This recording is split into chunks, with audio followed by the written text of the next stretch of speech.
বলে, ও আয়েশা, এই নক্ষত্রগুলি,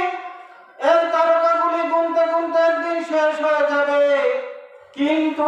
আবু বকরের আমলনামায় এত সওয়াব, এত নূর, এত সাকিনা আছে, তা গুনতে গুনে কোনোদিন শেষ করা যাবে না।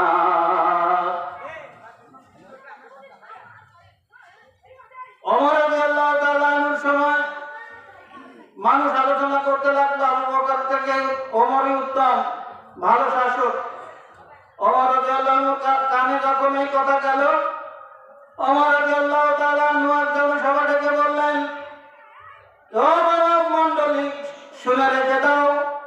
আবু বকর গায়ে সুরে যে